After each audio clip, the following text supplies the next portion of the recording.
ओम जगदाधार ओम जगदाधार सर्वदेशान धात्री नमः। सर्वदेशान धात्रे नमः। ओम जगदाधार ओम जगदाधार सर्वदेशान धात्री नमः। सर्वदेशान धात्रे नमः। ओम जगदाधार ओम जगदाधार सर्वदेशान धात्री नमः। सर्वदेशान धात्रे नमः।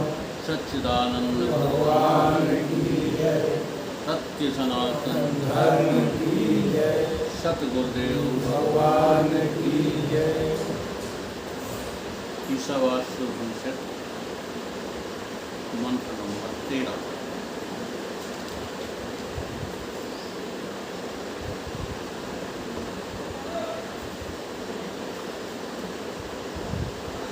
मंत्र नंबर 11 से लेकर के 13 तक, आगे भी 14 महीने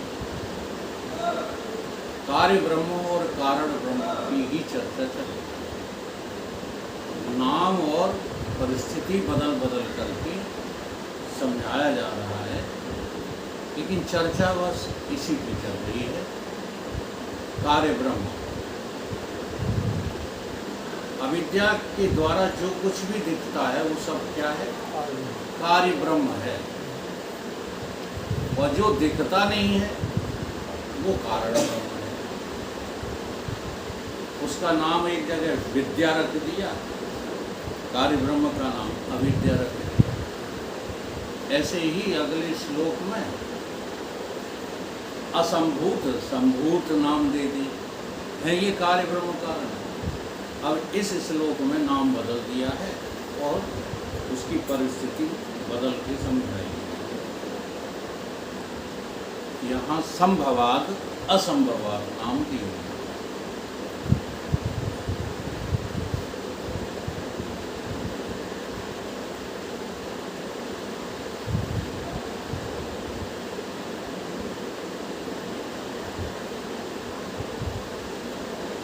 श्लोक है, अन्यत देव आहु संभवात अन्यत आहु असंभवात इति सुश्रम धीराणाम ये न तद विचिक्षरे। अर्थात इसका जो है पहले शाब्दिक अर्थ बताते हैं। संभवात माने अविनाशी ब्रह्म की उपासना से।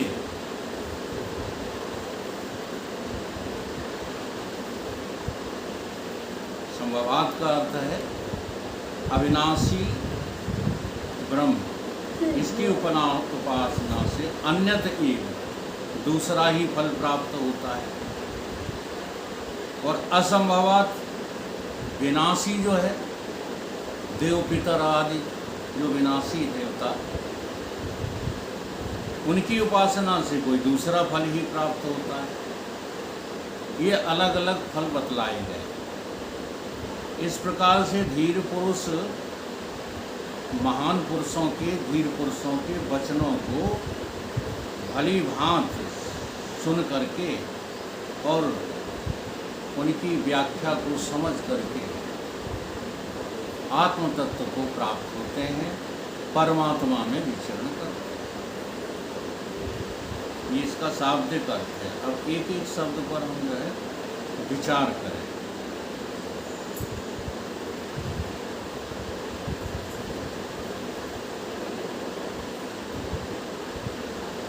अविनाशी ब्रह्म की उपासना का यथार्थ स्वरूप क्या है? अविनाशी की, जो अविनाशी तत्व है उसका यथार्थ स्वरूप क्या है? एक शब्द है यथार्थ और एक है अयथार्थ। तो ये जो दिख रहा है ये सब का सब अयथार्थ है। और दिखने वाली प्रत्येक जो है वस्तु का, परिस्थिति का, चाहे वो किसी भी तरह के स्तर का हो, राष्ट्रीय स्तर का भी हो, जब तक त्याग नहीं। जैसे एक उदाहरण सामने आया कि भगत सिंह सूली पर जब चढ़े तो उन्होंने कर्म को प्रधानता दी, ईश्वर को प्रधानता नहीं। तो ये सारी बातें तुम्हारी मूर्खता की हैं। कोई भी आत्मा को प्रधानता दिए बिना सहर्ष हंस करके अपने शरीर को छोड़ नहीं सकता।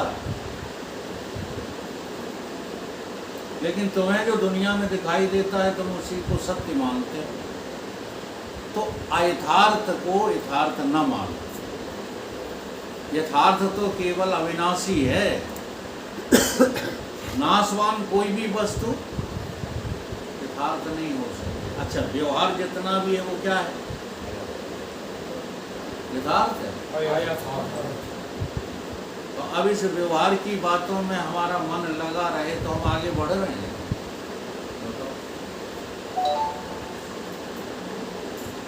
आगे बढ़ना है तो सबसे पहले हमें व्यवहार को ही लात मारना पड़ेगी, व्यवहार को झूठा सिद्ध करना पड़ेगा। जब तक व्यवहार झूठा सिद्ध नहीं हो रहा तब तक जो है संभवात की उपासना नहीं हो रही, कारण ब्रह्म की उपासना नहीं हो रही। तो यहाँ कहा गया है कारण कौन है? कारण सर्वशक्तिमान है।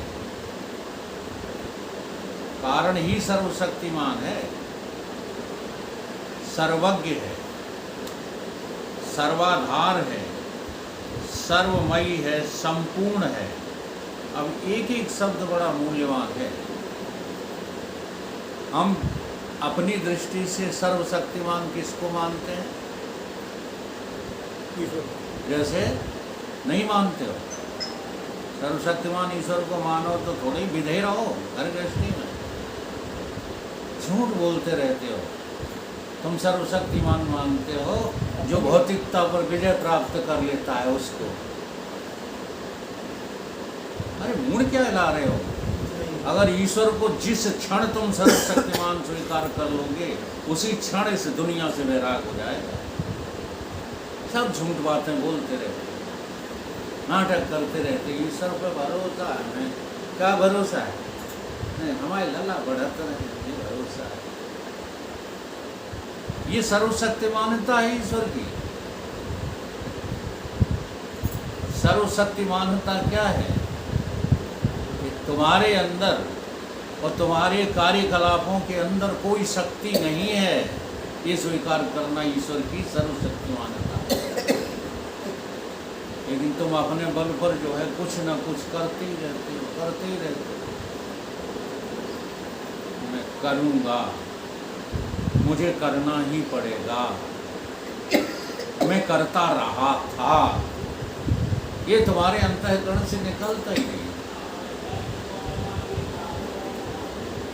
तो सूत्र ये समझा रहा है कि तुम्हारे में लेश मात्र भी शक्ति नहीं है। जो शक्ति है वो किसकी है? ईश्वर की।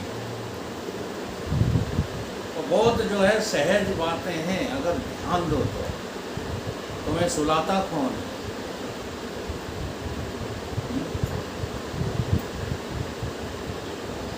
अपने आप सो जाते हो, अपनी ताकत से सो जाते हो। बोलो, फिर चलो सो जाते हो। अगर यहाँ समझ में नहीं बात आ रही है, कभी कभी नहीं आती है, तमाम तर्क दोगे, हम मेहनत करेंगे, सारे दिन पसीना बहाएंगे, चारपाई पे जाएंगे, अपने आप सो जाएंगे। तो अपने आप मर भी जाओ। फिर मरने का तो दोषारोपण ईश्वर पर लगाते हो, और सोने की जो है हाँ अभिमान अपना करते हो। चलो सोने का जो है नहीं समझ में आ रहा तो जगते अपने आप।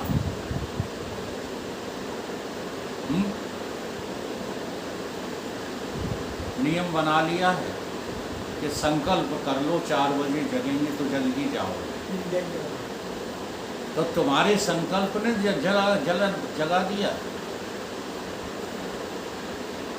है। इसीलिए तो कुछ समझ में नहीं आता। ईश्वर के संकल्प से आपका संकल्प मिल गया, इसलिए ईश्वर को फिक्र हो गई जगाने की, तुम्हें जगाता है। भक्ति बहुत ऊंची पराकाष्ठा है और ज्ञान उससे भी ज्यादा ऊंची पराकाष्ठा। इसलिए भगवान के भक्त जो होते हैं वो इस संसार में सब मर्यादाओं का त्याग कर देते हैं। ये साधना काल की बात बता रहा हूँ। तुम भ्राम को लेके बीच में आ जाते हो। अगर प्रसंग समझने आए, समझना चाहो तो बताओ, ईमानदारी से बताओ, तुम्हारा पति मर गया, तो जिसने मारा वो ही सामने आ जाए और वो कहने लगे कि तू क्यों रो रही है, तेरा पति मर गया, तो तुम्हारे मुंह से यही निकलेगा कि हमारा पति तो मार डाला, अब तुम काहे जो है जले घाव पे नमक छिड़कने आए। हथियार नजर आएगा, हथियारा तो नजर आएगा ही, और हंस के पूछ रहे हो आकर कि क्यों रो रही है तारा, ये मर्यादा का पालन कर रहे हैं ना। इसलिए हमारे गुरुदेव कहते थे, हम तो नहीं कहते हैं, हम कहेंगे तो आप लोग हमें सुनना छोड़ जाओ। हमारे गुरुदेव कहते थे मर्यादा पुरुषोत्तम की पूंछ बने फिरते थे, है ना। एक बेचारी जो है अपाहिज, अबला, उसका पति मार डाला और एक अबला की नाक कान काट डाला, तो बने कौन फिर रहे, मर्यादा पुरुषोत्तम। तो बड़ी बातें ये समझने की हैं। अब यहाँ देखो, नियम तो ये कहता है कि हमारा मर गया है, हमें जो है अंतिम संस्कार करने दो, हाँ हमसे बोलो मत, ठीक है, यही कहेगा। आम अज्ञानी यही कहेगा कि नहीं कहेगा। और वहाँ क्या हो रहा है, तारा बिकल देख रघुराया, ज्ञान शुरू हो गया है। और तो और हाँ, जिसका इतना बड़ा दुख है उसी की ओर संकेत करके कह रहे हैं कि 5 तत्वों की गठरी तेरे सामने पड़ी, क्यों रो रही है। लेकिन उसे श्रद्धा के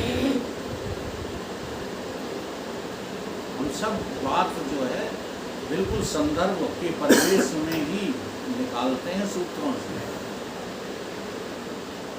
श्रद्धा की पराकाष्ठा होनी चाहिए, तब सुन पाओगे ज्ञान। ये तो छोटी छोटी बातें हैं, हम आपको व्यवहार करने से रोकते हैं, परिवार में जो है आसक्ति बढ़ाने से, ये छोटी छोटी बातें हैं। दुनिया का कोई भी बड़ा दृश्य सामने आ जाए, गुरु से श्रद्धा है तो गुरु से पूछो कि अब क्या करें। डॉक्टरों के पास भागते हो, तुम वकीलों के पास भागते हो, तुम ज्योतिषाचार्यों के पास भागते हो, कभी सतगुरु से पूछा कि इस संकट का हल क्या है, तो बताएगा सर्वशक्तिमान के अधीन, क्योंकि वो सर्वशक्तिमान है, सर्वज्ञ है।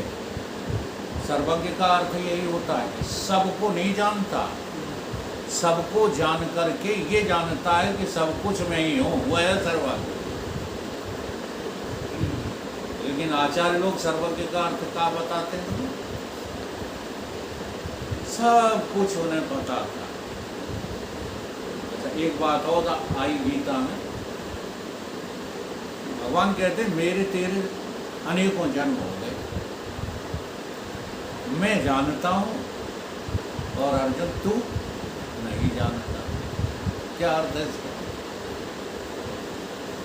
सर्वज्ञ अर्जुन, तुम तो शब्द को रट रहे हो, तुम्हें क्या अनुभव हुआ इसका? कैसे जानते हैं? तो कैसे अर्जुन नहीं जानता? अर्जुन अभी जानता है कि जन्म और मृत्यु होते हैं, और भगवान ये जानते हैं न कभी जन्म होता है न मृत्यु। इसका नाम है सर्वज्ञता। ये सर्वज्ञता नहीं है कि हम सब जानते हैं। ये तो ज्ञान का तुम अभिमान लिए घूम रहे हो, सब जानते हो। क्या जानते हो सब?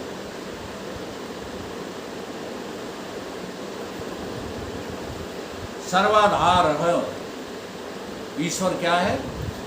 सर्वाधार, सबका आधार। कोई ऐसी चीज नहीं है जिसका आधार कोई और हो। जैसे तुम्हारे मकान का आधार मिट्टी है, ठीक है, ऐसे सबके मकानों का आधार मिट्टी है। सोना है किसी के मकान का आधार, चांदी है किसी के मकान का आधार।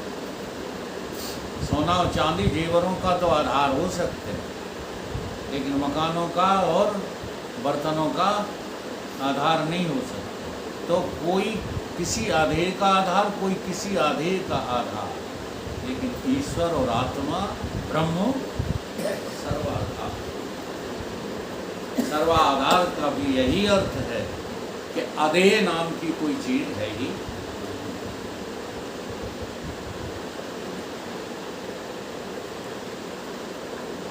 संपूर्ण, अब संपूर्ण तो रोज ही समझाते हैं।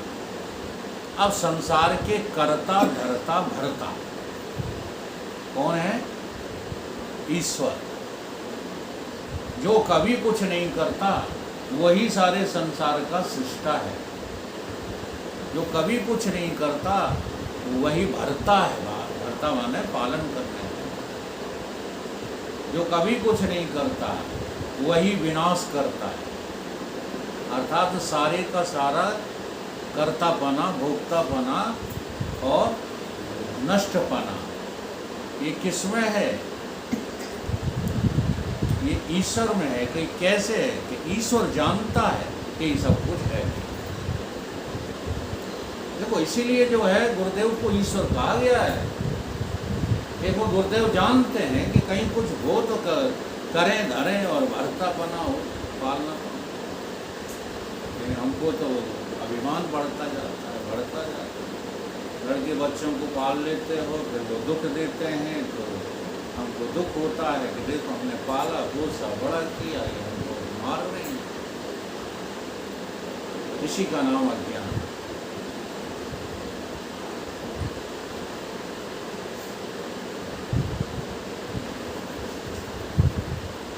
नित्य अविनाशी समझना और उनसे भक्ति, श्रद्धा तथा प्रेम पूर्वक हृदय से नित्य निरंतर उन्हीं के दिव्य परम धाम में रहने की कोशिश करने का नाम क्या है?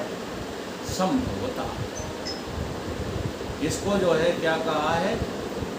कारण ब्रह्म की व्याख्या। संभवता, संभवता का अर्थ जो है यही है। अब इसको थोड़ा सा जो है गीता के परिवेश में समझिए। भगवान ने यही बात गीता में भी कही है।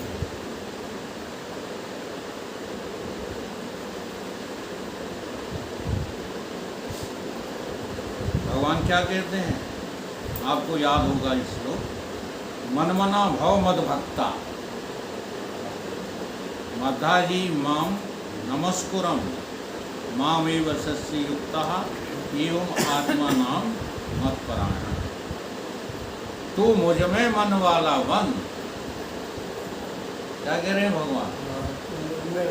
हाँ, तो मन वाले तो आप हैं, सभी लोग मन वाले हैं, कोई हो बिना मन के। लेकिन किस में मन वाले हो? मेरे में भगवान कह रहे हैं अर्जुन से कि तू मुझ में मन वाला बन। तो क्यों कह रहे हैं? अगर पहले से होता मुझ में मन वाला तो क्यों कहना पड़ता भगवान? तुम किस में मन वाले हो? तुम धन में मन वाले हो, तुम समाज में मन वाले हो, तुम परिवार में मन वाले हो, मुझ में मन वाले हो क्या? अब ये मुझ शब्द का इस्तेमाल किसके लिए किया है? आत्मा के लिए। ये आत्मा तुमसे दूर नहीं, इसलिए डायरेक्ट कह रहे हैं तू आत्मा में मन वाला बन। मुझसे तात्पर्य वो नहीं है देव की पुत्र कृष्ण में, लेकिन सारे गीता के अर्थकार यही समझाते हैं, मामेकम शरणं व्रज, देव के पुत्र कृष्ण की शरण में चले जाओ। बड़े बड़े विद्वान ये यहाँ कहा जा रहा है सबको झूठा समझ, यहाँ तू लगा पड़ा है, कुछ भी सत्य नहीं है। जो भी तुझे सत्य नजर आ रहा है, जो भी तेरे को मजबूर कर रहा है, तू उसी के मन वाला होके रह गया है। इसलिए तू मुझ में मन वाला बन।